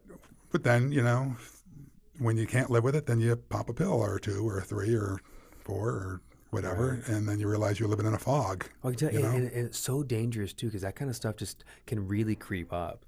I love to, and thanks for sharing that, by the way, because truly it takes courage to be authentic and say, hey, this is everything about me, warts and all. Yeah. But I feel like, again, especially today, there's more and more. I really love the chance to just talk about whether it's drug use or whether it's sexual stuff or whether it's crisis of any kind or whether it's suicidal thoughts that somebody has. Like I want to be able to bring out Yeah. like what's going. Hey, this is a real thing, and especially the leaders and the people that we look up to in our lives, and the people in the media. Yeah. When someone comes out and says, "Hey, this is me too. Yeah. I'm bipolar. Or I'm this, or I'm that, and I have these issues." Right. It's like it makes it okay. Well, maybe I'm not that weird. I'm not right. I'm not doing this. I'm not the only one doing this. Listen, I don't think that I don't know an entrepreneur who's, when they're honest, saying that they haven't had suicidal ideations when they've gone through a downturn. Right. When I said that I was on my knees, believe me, it was sitting in front of me. My life insurance policy, like I knew I was worth more dead than alive. Right. That's a scary thought too. Yeah. And so I'd had those ideations for sure. Yeah. And the interesting thing was, when that market crashed in 2008, right? I was at a men's conference in Monterey. It was about 150 CEOs and business owners. And when it crashed, it was like The Walking Dead. I mean, just this fear on men's faces. And 6 of those guys took their life in those first 6 months after it. It happens. When your self-worth is tied to your net worth, it's an ugly combination, right? And so thank goodness, I had, so this part, it was a long process getting here, but yeah, from December 6th until I was able to turn things around a little bit, and at least started working slowly towards where I am today, towards more enlightenment and honesty, because I can tell you, even for years, ultimately, the marriage didn't work, and a lot of it had to do with me just not being honest about a lot of things with her. What I realized is that she's amazing in her own way. I'm amazing in my own way, but we never worked on things together, So it was very two individuals together. Two individuals, exactly, yeah.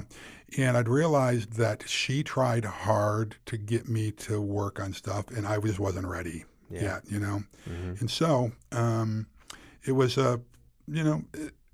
thank goodness, we got 2 amazing kids now, and they're absolutely amazing. I've learned my lessons, and I'm all about honesty at this point. You may not like what I say, but I used to not tell her the truth, and a lot of people wouldn't tell them the truth because I was afraid of hurting their feelings, or you can't handle it, or classic line too. Exactly, right. But it's what I learned about is that's on me. That's not on her. I should have been able to deliver the bad news with love, instead of with an iron fist. Wow. And so I've had to learn, my lessons in that. And thank goodness, she's remarried and happy, and and they provide a great life for my kids. I have my kids 50% of the time, and they're amazing, and I learn from them every day. And but the great news about this is that if you want to change, you can change, but it takes guts. It takes guts, and if you stop. It all ties back to the whole failure thing, because at first I was all about I failed, I've done all this stupid stuff. But really, when we look at our failures as really that necessary struggle called learning, then it changes our perspective, because learning fuels preparation, right? Preparation is really what fuels courage, right? You have more courage when you know that you're prepared, and courage changes everything. And so I live a more courageous life now. And that requires doing the hard right over the easy wrong, which sometimes means, That's my other quote. I love. I almost want to tattoo that on me or something. Which one's that? What you just said, choosing the hard right over the easy wrong. Yeah, so I can't take credit for that. That is one of the big mantras in the Army. And in fact, I think it's on a monument at West Point. So doing the hard right over the easy wrong is a great mantra for any leader. Yes. Right. And because too often we're going to do that easy wrong because we don't want to, deal with the wrath or the criticism or the critiques or the slings and arrows. But when you do the hard right, ultimately, we're all served better by that. Let me ask you then, just going back. So the difference between 2001 and 2008 for you. What did you learn and what did you apply that was different? Because the crash came again. Yeah, that's right. Right? 7 years later, here we are in the same place. Yeah. You have 2 hotels in 2001, is that right? Yeah. Where are you in the hotel business by 2008 when that started? 14 hotels. 14 hotels. Yeah. And all boutique hotels, right? That's your whole business. Yeah, that's right. So what I learned was a lot, obviously. Because you clearly did something different. Yeah. Because in 2009, you didn't end up in the same place you did in early 2002, right? No, thank goodness, because 2008 and 9, through whatever the length of that was, it was the longest downturn that we'd ever had and the deepest, right? The truth is it was a depression. Come on. We call it the Great Recession, but, economists will tell you when you look at all the indicators that identify a depression, we are in a depression. Oh, it was well more than 20% drops all across the board. Exactly. So it was a depression. I was depressed. Yeah. So was I. I lost a lot. Yeah. We all did, right? Yeah. So what did I do differently? Well, in 2001, we made some decisions like we're not going to let people go. We're not going to cut people's salaries. We weren't doing the hard right.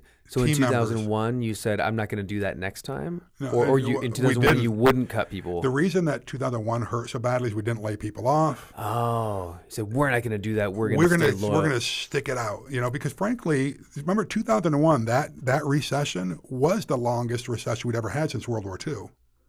Right? So it was deep. If it would have been a typical recession that California had seen, most people in California recessions, we're coming out of them before they even know that they're in them. Right. That's how most of the recessions have been. They've been shallow. They've been short-lived. So 2001 was much longer. Yeah. Right? But I did say I'm going to make those hard decisions. So what I did is when 2008 started rolling around, I could see the writing on the wall. It's just been too good of a run, and we were in a bubble. Yep. And so I put together what I called a recession-resistant business plan. And I sent it out to all of our clients. I remember printing it on red paper because back then you couldn't photocopy red paper. I didn't email it to anybody. And I gave it to, when I say clients, I mean our investors and partners, and to all of our executives. And it was basically a contingency plan that said that if this happens, we're going to respond this way. When this happens, a contingency plan before the 2008 recession hit. I had a client for I don't know. Sorry to interrupt. I don't know how many business owners could claim they actually did that or even thought of it, but that is genius. Yeah. You saw the writing on the wall, and you took your military expertise and said, "Well, when this happens, what are we going to do?" And if it doesn't happen, you don't have to play it, right? Exactly. You don't have to put the plan in action. Exactly. So and I stumbled across it the other day because hang on to it. We're polishing it off right now. Let's dust it right now. It's 2018 as we record this. Exactly. So I sent that out to some of our clients and investors and all of our executives, and I got some angry emails back. In fact, one guy said, like ridiculing, like, "What planet are you living on, dude? And you shouldn't even be using this word." As if like me doing this was going to make a recession happen, right? Don't talk about it. I'm not manifesting it, dude. I promise you. Say the word recession 3 times in the mirror, and it'll show up at midnight. Exactly. So sure enough, and we lived by that. And we actually made some of the hard decisions, doing the hard right over the easy wrong. We let some non-essential people go. All the executives took pay cuts. We didn't reduce wages. We did a wage freeze, but we didn't reduce wages for our quote unquote line people. But the executives took pay cuts, and we did things like we stopped paying for dry cleaning, but instead we didn't require you to wear business attire. You could dress business casual. Wow. So we used to say we want you to dress in suits or whatever, which meant dry cleaning, and we'll pay for your dry cleaning. What a great place to work. Yeah. Well, now, so give me just a rough idea. So across 14 hotels, or however many hotels had this, if you cut out the dry cleaning expense, how much are you talking about maybe like annually? Yeah, you're not talking about a lot, probably across all the hotels, it's probably $15,000. But you do a lot of those little cuts. Yeah. All of a sudden you're saving 100, 200, 300 grand. Well, exactly, because you got to think about your sphere of influence, right? Every decision you make impacts people. Now, I remember the first time I counted my sphere of influence. Those are the people that I pay their salaries, right? And then their family members. right? But also, if I make a bad decision or a good decision, it also impacts our vendors, Sure, right? yeah. And all of our those salespeople are on commission, right? And so And all their families. Exactly. So I remember the first time counting it was like 180,000 people, and I thought, holy smokes! Now it's much bigger now. Oh my right? goodness. No, right? Because that ripple goes out, right? Because a guest as well, right? Sure. Who come through. And so I had to start making smart decisions on this. And so we did a bunch of those little things, like, we cut back stipends on like meals, for instance, but we stocked our refrigerators with meals that people could pop into the microwave or whatever have there, right? So we traded things off. You found ways to take care of people, but doing it in a more cost-effective way, it sounds like. We gave, really instead of giving raises, like for that year, I think we gave more time off for people. You could spend it with your family, right? So we did little things like that, and that really made a difference. And so we had very little migration of team members, and we hired people back quickly. And so the hard ride over the easy wrong, that's the difference between 2008 and 2001. Wow. Did you have much, once you started implementing it, did you have much blowback on like team members? Or did most people, did they get the vision? How did that work? They saw it because we over-communicated it. Once I really saw this started coming, that's the problem. And we even heard this from banks. Like there was a hotel that we ended up doing a deed in lieu instead of declaring bankruptcy. Now, the interesting thing was it was the top performing hotel in the market, but we bought it at the peak of the market, and so we overpaid for it, but bought it 5 years earlier. And so it was now, the note was due. It was a 5-year note, right? And so it was called maturity default. Our debt service coverage ratio was twice what even required. We were making money. But in 2009 or 8, no one was loaning on hotels. You couldn't raise any more money. So now you say, I can't get more money. It hasn't been profitable enough for long enough to be able to buy out the debt, and you're not going to be able to renew the note. They said, no way. Yeah, and by the way, I was the personal guarantee on this note for millions of dollars, right? And so, in fact, so we said, okay, bank, we're going to give you the keys back. It's yours. So the bank recognized that we were doing so well that they hired us, not only to operate this hotel, but other hotels that they had. And so, and I had never paid ourselves a fee from the hotel. And all of a sudden we're getting paid to operate a hotel and make money off of, this that we weren't even making money on before. So that got you thinking, wait a minute. Yeah, that's right. There might be something here, right? So, so a bunch of little things started happening, Matt, that just, started reinforcing this. So the reason I was going down that road is that there are a lot of business owners who stick their head in the sand, and the bank was telling us this because we started communicating even with the bank early on, saying, "Hey, we've never missed a payment. We're going to continue to pay you." And they said, "Well, this is awesome because we have owners who won't even return calls. They're sticking their head in the sand. They've gone dark on us." And so the same thing happened with our team members. We are communicating with them, saying, "Hey, this is about to happen. Make sure we're going to go into a recession. You should be doing the same thing in your life." Like looking at, do you have memberships? Exactly. Do you have memberships that you're paying for that you're not even using? And what we found is, there were people that were able to save $100 here a month, $100 there a month, and all of a sudden they could make ends meet, right? And so now I've got this thing called, it's basically 48 ways to improve your cash flow in your life and business. And it's just 48 suggestions on things that we're talking about here. Like go through your pantry at home, look through your credit card. Are you paying for memberships that you're not using any longer? Consolidate debt, that kind of thing. I was shocked last time I did something like that. I went through business and personal credit cards. And I'm looking through and I highlighted whatever was repeatable. And I found like 3 different memberships. True story. After looking at that, 3 different memberships that I didn't know what they were. And it was $47 for this, $97 for that. And it might sound crazy when you think someone hears that and goes, "How do you?" But when you start adding things in, especially running a business, it's even more. There's some software I joined, and I haven't used in a year and a half. And you think to cancel it, but we don't. No, because there's enough money coming in, and there's enough to do and to focus on. Yeah, it's funny. Cash revenue answers a lot of life's problems, but cash also covers a lot of the warts that we have, right? And so I remember office manager, like Melissa, who you know, she was going through a bunch of bills shortly after she got here. And, there were like old phone lines that we've been paying for years that we didn't even use. And, like in short order, she, just for our home office, had saved a few $1,000s by just, Wow. nickels and dimes here and there. Yeah. But all that's It's so all real important. money. I mean, you start, putting the value, the current value of money on this kind of stuff. Like, oh my gosh, if I were to take that $1,000 and invest it, what could that really create for us? Or who could we actually hire, to help us? It's real money. Yeah, I mean, just like when you talked about the sphere of influence a moment ago, Mm-hmm. the sphere of influence, you said, I realized I was reaching 180,000 people. That really puts it in perspective. Yeah. And I haven't done that yet. So I'm about to. I'm going to look through with team members, with the students, just even in the advanced programs, in the masterminds. It's like, okay, well, if I change something or if I fail to change something in the right time, who does that affect? And it's very weighty. It's very weighty. And I couldn't even count it now because the first time I did the count, I wasn't doing all the TV stuff that I'm doing now. Yeah. All the public speaking I'm doing now, the books that I write. So words have meaning. Yeah, and this is just hotels at this point. Right. And so, I mean, it's millions a year now Yeah. that I reach, right?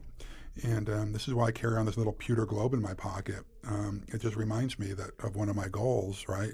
Like I carry two things in my pocket everywhere I go. Yeah. My Special Forces coin that reminds me of, the heritage where I came from, and this pewter globe to remind me of my mission that I want to make a positive impact on the world through entrepreneurship and leadership. Wow.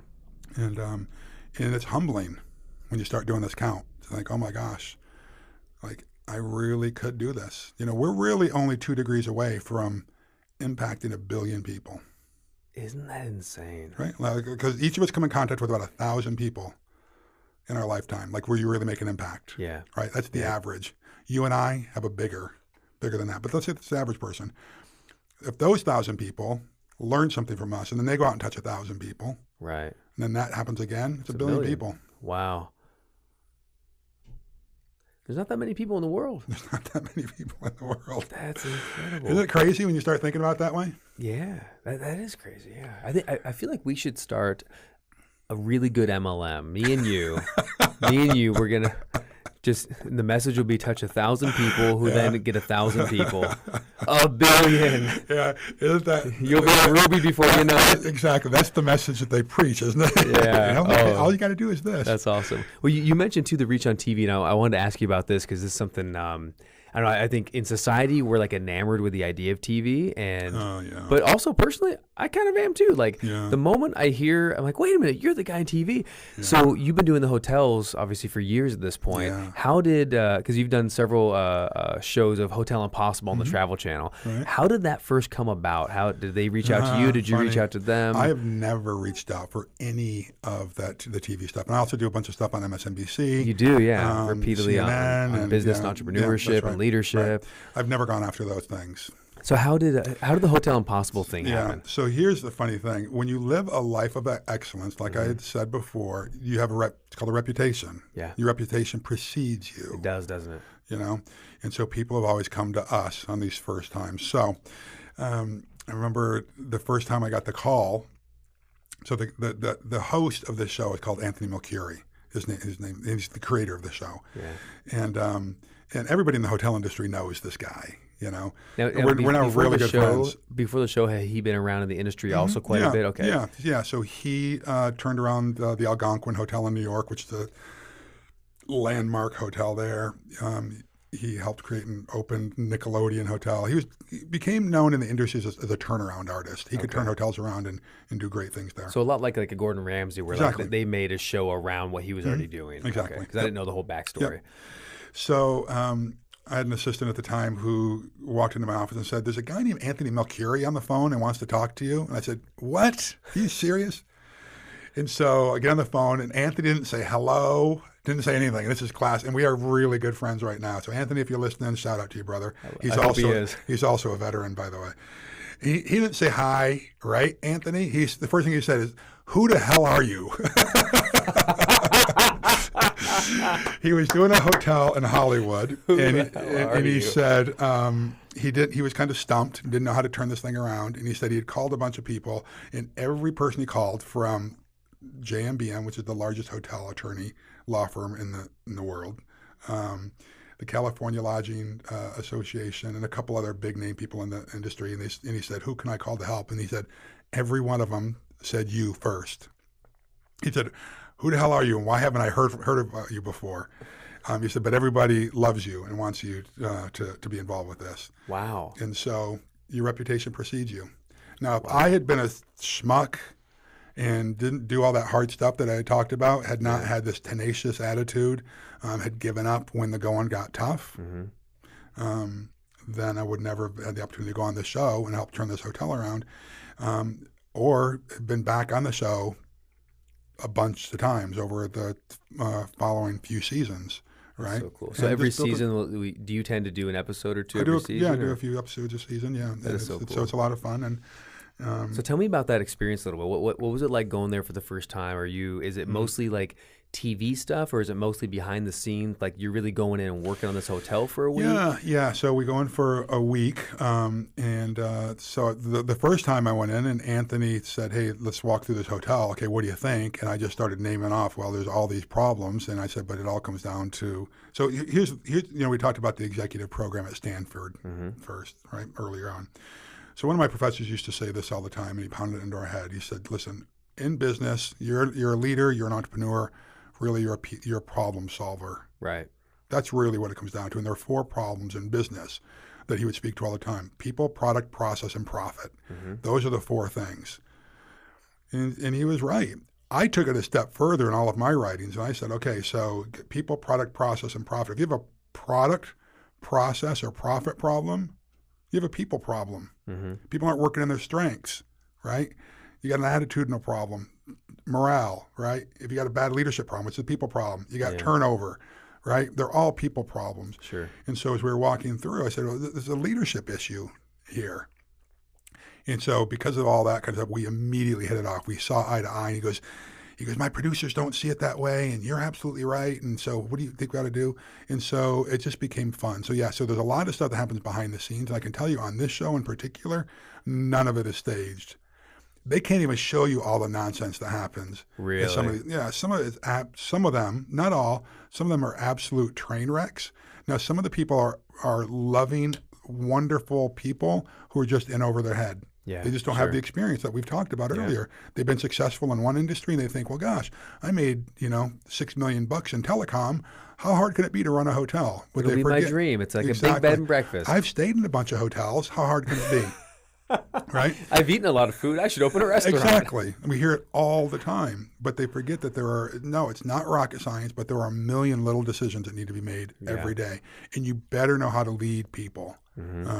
And please people, and always be a little bit codependent. Like, my happiness is based on your happiness. You're in the hospitality industry, for crying out loud. Well, I remember too one of the episodes I saw with you that I really enjoyed, this bit that you shared right away when you met the owners. You said, "Listen, you have to decide: are you going to be hotel owners or hotel operators?" That was the very first episode I ever did. That was the first one ever? Yeah. Well, you did well in it. Thank you. What a great question, truly, for any business. That's right. I think there's a lot of maybe entrepreneurs, and I say a lot. I don't know what There's people that maybe look at, I want to own a business, and they're in love with the idea of owning a business, but they're not in love with the idea of running a business. Because even a business my size, which is much, much different than what you're running with the hotel business and everything else, and Ugozi and all the stuff that you do, it's still like the day-to-day of running a business and running working with a small team and bills and accounting and taxes and roof repairs and whatever it is.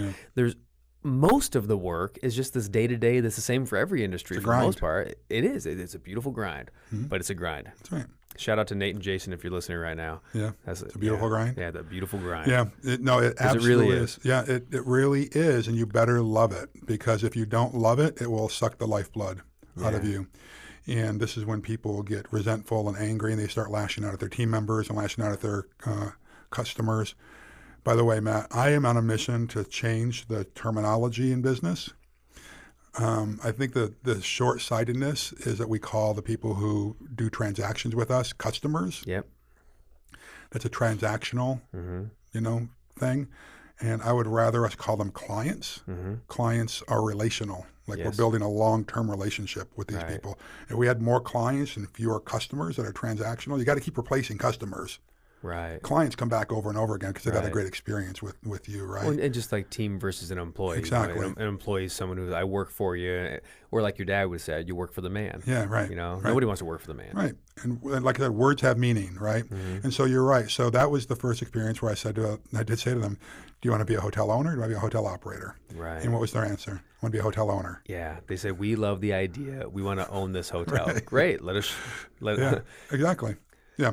So, and that saves a lot of heartache down, because you could have spent the entire week trying to teach them how to operate a hotel, but you saw right away, it was like, you don't want this. Exactly. Yeah. Right? If we went in and tried to teach them everything and they didn't want to know this stuff, it's a waste of everybody's time. Right.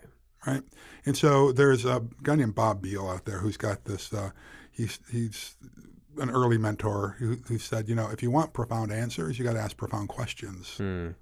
Right? That's good. And so that's the thing I think that as leaders, we need to know how to ask the right questions. Sure. So that's why I asked that. What do you want out of this? Right? And I think it's the same thing when we ask our team members, what do you want? Why are you here? What do you want to accomplish? Right, right. And words are important. Speaking of which, you have a new book that came out just recently. Yeah. And talk about words. I love the title, Victory. 7 Revolutionary Strategies for Entrepreneurs to Launch Your Business, Elevate Your Impact, and Transform Your Life. It's a long subtitle, but it's a very detailed subtitle. Yeah. But again, to your point, words are important, right? Yes. So tell me about the book Victory. The 7 Revolutionary Strategies for Entrepreneurs. We are, as we're kind of getting to the twilight of the interview, we're starting to wrap, believe it or not, because I can't believe how much time has flown. I'm afraid to even ask. It's almost that time. Okay. It's almost that time. Where do I start? Because I love the idea. I love Victory. Where'd you get the idea for the cover? So if you go, I'll put a link in the show notes to the book and to your website and everything, so you can follow Larry. But right now, either check the show notes and click, or look for Victory Larry Broughton. Yeah. Where'd you get the idea for the cover? Because this is so cool. Well, I think that once you get into it and you actually read the introduction and there's a chapter called Freedom Road in it. I talk about capitalism and the free market. That I think that more positive has been done through the free market economy and capitalism than anything else. Sure. And we don't hear about it enough, but the amount of poverty and hunger and homelessness in the world has been slashed because of capitalism, Absolutely. because of free market, because of growing entrepreneurship around the world. And so the cover is really a takeoff of a former Soviet propaganda poster, the antithesis of capitalism. Interesting. Right?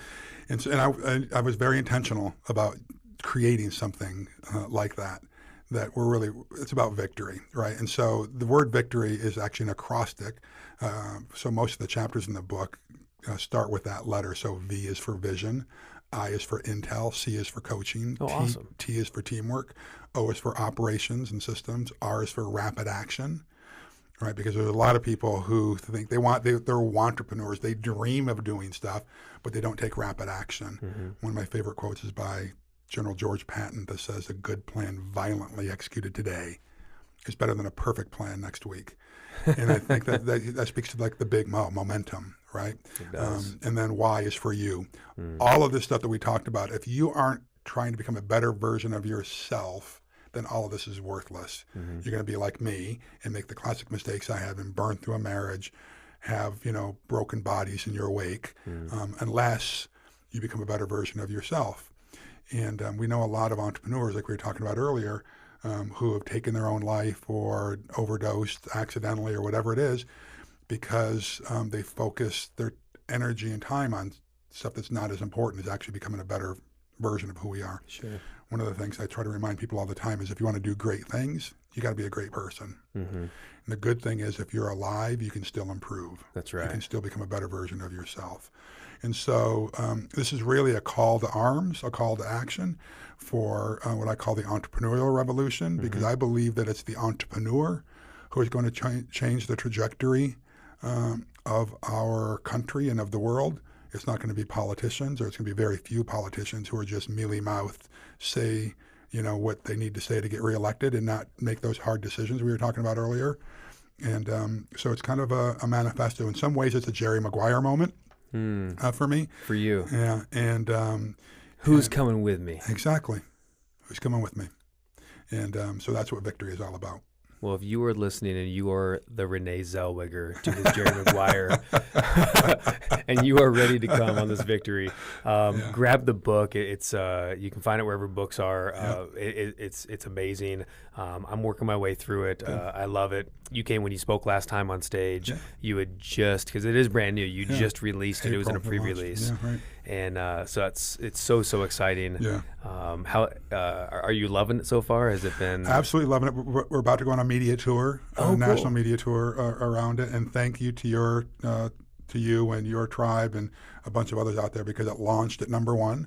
I was very nervous because that morning it had been #1 for about 4 days prior to the launch, and then something that happened, and that morning it was at #2. I was like, no, #1, no, #2 is not winning. #2 is losing. Spoken as a Green Beret. There is only winning. I love that. But it did end up launching, I think, 8 different categories. I love that. It was #1, so thank you. So final question. Yeah. Final question. If you could give advice to a 18-year-old you, just before you walked in the Army recruiter's office, or the wherever that was, the Army martial arts office. Recruiter's office, yeah. But if you could give advice to an 18-year-old you, what would you say? And is there anything you would change, or would you keep it all the same? That's a good question. I think I would say don't worry about the smart people. I used to think that if you were smart, then you were going to succeed. But that's really not the case. It's the people who work in their strengths that succeed. Right. And what I learned in Special Forces that I didn't know when I was 18 and 19 years old was that those organizations that succeed are those that get everyone working inside their strengths. You don't need to be the most brilliant person out there to actually succeed. But if you have a vision for what you want your life to be, and you're tenacious about going after that vision, and you stop subscribing to the Rambo lone wolf myth that you can do it by yourself, and you surround yourself with people who are bolder and brighter than you are, you're going to do great things in the world. There's a book by Daniel Goleman that came out, I don't know how many years ago now, called Emotional Intelligence. Yes. And those studies, his research showed that it wasn't the people who were the valedictorians of the school who went on to do great things. It was the people who knew how to get along with people, who knew how to overcome adversity, who were problem solvers, that actually end up becoming the titans of industry and the leaders of the world. Wow. So don't worry that you barely graduated high school. Have a vision, persevere, drive on. Wow. Larry Broughton, thank you, my friend. Thanks, Matt. Appreciate it, brother. You're so awesome. Thank you. Thanks. Thank you so much, Larry, for coming in. See, I told you that was going to be a really, really good interview, and I believe it was. We went longer. It was one of the longer interviews I've done, I think, on the podcast ever, and so excited for that. I had a blast. It was really cool also to be able to have Larry come in studio and hang out here. His office is just over in Anaheim in Orange County, and I'm in Costa Mesa, so it was great to have someone like that, come down to my neck of the woods, my little humble office, and record the interview together. Phenomenal dude. Really, really cool insights, I thought. Make sure, if you haven't already, grab his book, Victory, the 7 Revolutionary Strategies for Entrepreneurs. It's a very long subtitle, so I won't repeat it, but it's in the show notes, so make sure you check out Larry's book and check out my book, The Firebox Principle. It's almost set. In the next few weeks, the website will be finished and up, and I'll have the quiz getting up there pretty quickly here. But if you want to right now, if you want to get updates on the book, you can head over to fireboxbook.com and you can hit subscribe for updates. And what will happen is, as I get things done, as I get a cover finished, which is almost done, I'll send to the people who subscribe for updates, and I'll send you the cover art first so you can see what it looks like. When we get the forward finished, I'll put that up there somewhere so you can get a glimpse and get an idea. If I do any special trainings, that'll go up right away. When we have a pre-release, we're going to do a book signing party at the office, and we're also going to do a special entrepreneur event in Michigan. So we're going to have 2 spots. I'll let you know about that. I'm also speaking in August in Utah with Kirk Cameron. I'm keynoting the stage with him, and I'm going to bring my book there, and the publisher's coming out. We're going to have a really cool book signing day in Utah. So a lot of fun stuff coming up. So head to fireboxbook.com and you can subscribe for updates there. That's it for this week. Have an amazing weekend. Make sure it's exciting, it's blessed. Go live your life. Go build your business. Don't let the motivation that hopefully Larry and I got for you dwindle. Let it burn a fire in your gut to get out there and go build something. Go do something. Take the shot in life and business. Don't hold back. And I will see you next week on the podcast. Thanks so much.